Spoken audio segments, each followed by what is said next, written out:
The only thing more horrifying than a pack of grown men brutally gang-raping, pimping, torturing, and mutilating an 11-year-old girl is a modern nation like Great Britain letting them do it over and over again for fear of insulting their culture. How pervasive has the perversion become? Well, here's a map of recent cases of gang rape, mass pedophilia, and sexual exploitation committed by a lot of sick men who seem to have one relevant feature in common. British police are currently probing more than 50 rape gangs, and they shouldn't be hard to find, since they're all standing on the back of the fastest growing elephant in the world. The British government spent the last year investigating whether the rape wave has somehow been caused by the race of the rapists. Determined to refute a hypothesis put forward by no one ever, the government concluded there is no simple link between race and child sexual exploitation. Well then, country that gave us Sherlock Holmes, Father Brown, and Miss Marple, if race isn't the cause of our child sexual exploitation epidemic, maybe we can spot another feature held in common by such diverse figures as Abid Mohammed Sadiq of Derby, his partner Mohammed Liaquat, Mohammed Sajid of Rochdale, his partner Mohammed Amin, Mohammed Islam Chowdhury of Telford, his partner Mohammed Ali Sultan, Mohammed Karar of Oxford, and Mohammed Sheikh of London. What could all these Mohammeds possibly have in common? The judge said all of you treated the victims as though they were worthless and beyond any respect. One of the factors leading to that was the fact that they were not part of your community or religion. Most British leaders, of course, take it for granted that Islam has nothing to do with these attacks, just as it had nothing to do with the 9/11 attacks, or the 7/7 bombings, or the Madrid train bombings, or the Mumbai massacre, or the Fort Hood massacre, or the Boston Marathon bombing, or the beheading of Lee Rigby, or the deaths of the 270 million people killed in the name of Allah over the past 14 centuries. It's sheer coincidence that so many of these gang rapists and pedophiles share a common religious background, and that with several sets of brothers involved in these cases, the rape wave seems to be a family affair. This band of Mohammeds isn't lurking in the shadows. They're inviting family and friends to join them at rape parties, apparently without a clue that what they're doing is wrong. So these men believe that it's perfectly acceptable to rape little girls, provided the little girls aren't Muslims. Now, I'm going to go out on a tautological limb here and say that what these men believe probably has something to do with their beliefs. Let's take a quick look at their beliefs. Chapter 3, verse 110 of the Quran says to Muslims, "You are the best of peoples ever raised up for mankind." Muslims are the best people in the world.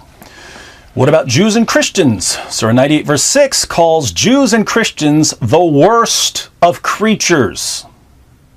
According to Surah 3 verse 32, Allah has no love for unbelievers, people who reject Islam. So if non-Muslims are the worst of creatures and Allah has no love for us, what's the status of non-Muslim British girls? They're lower than cattle. But these claims in the Quran don't influence Muslims, right? My brothers, remain in your ranks and do not be scared of these filthy kuffar. They are pigs. Wallahi, they are pigs. Allah says they are worse than cattle. Worse than cattle.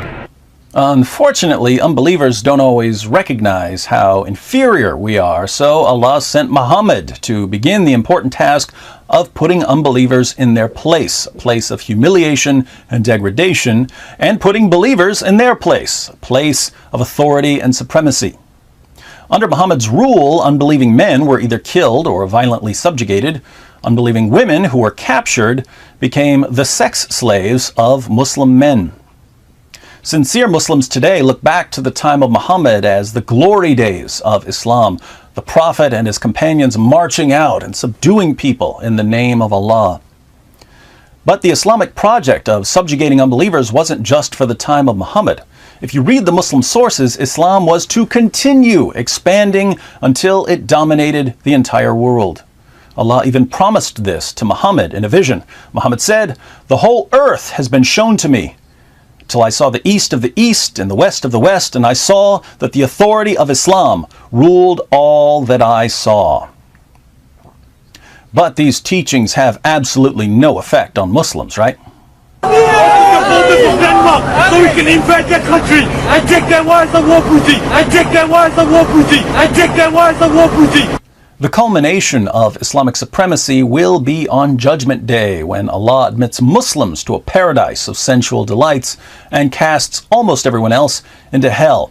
I say almost everyone else because there's an important twist for those of you who aren't familiar with Islamic eschatology. Christian and Jewish men will go to hell, but according to Muhammad in Sunan Ibn Majah 43:37, the wives of these Christian and Jewish men will enter paradise, where they will be given to Muslims as sex slaves, in addition to their virgins, of course. The history of Islam, then, from beginning to end, is supposed to go something like this. Muhammad starts giving Muslims the authority they deserve. His followers continue subjugating unbelievers until the entire world is under the authority of Islam. And finally, Allah makes the arrangement permanent. Now, take a look at the world around you. From an Islamic perspective, something is very, very wrong here. Non-Muslim nations have the strongest economies. Non-Muslim nations have the strongest militaries. Muslims are fleeing Islamic countries as fast as they can get visas. Is this what Muhammad said would happen? Of course not. Muslims are superior, and the world is supposed to reflect that. But the world just won't cooperate. If you're a Muslim immigrant driving a taxi in the UK, you're taxiing people who are inferior to you. If you're a Muslim serving kebabs to British girls, you're serving kebabs to girls who are supposed to be your sex slaves. Bitterness and resentment grow, and at the end of the day, there are only a few ways you can set the world right, even if briefly. You can start patrolling the streets and enforcing Sharia, screaming orders at all the inferior unbelievers.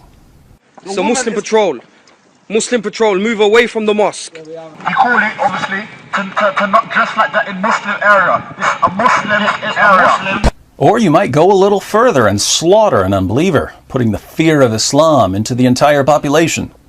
Do you think David Cameron is going to get caught in the street when we start busting our guns? Do you think the politicians are going to die? No, it's going to be the average guy like you and your children. Or you can climb on top of an 11-year-old British girl, degrade her in every possible way, and show her again and again what utter contempt you and your Muslim brothers and your God have for worthless creatures like her, creatures who, according to Allah Himself, are only fit to be the sex slaves of Muslims.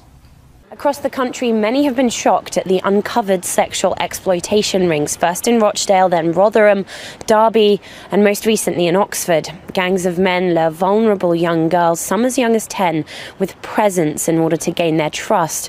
Then they force them to take drugs, rape them, and finally they sell them off into prostitution. The reported gangs are made up of Muslim men. Their victims, young white girls. In a sane world, politicians and the media would relentlessly confront any ideology that produces such sickening disdain for some of the most vulnerable people in our society. Leaders would unite in saying, look, if your religion only lets you feel like a man when you're abusing unbelievers, prepare to have your religion mercilessly scrutinized. Instead, they assure us that Islam can't be a problem. After all, most Muslims live perfectly normal lives. While I'm willing to grant that most Muslims live far better lives than their religion commands them to live, this has nothing to do with whether we should criticize Islam. Saying that we shouldn't be concerned about the effects of Muhammad's teachings because most Muslims don't turn to rape or violence is kind of like saying that we shouldn't be concerned about the effects of smoking because most smokers don't get lung cancer, or that we shouldn't be concerned about the effects of drunk driving because most drunk drivers don't end up killing anyone. A deadly impact on a minority. is still deadly.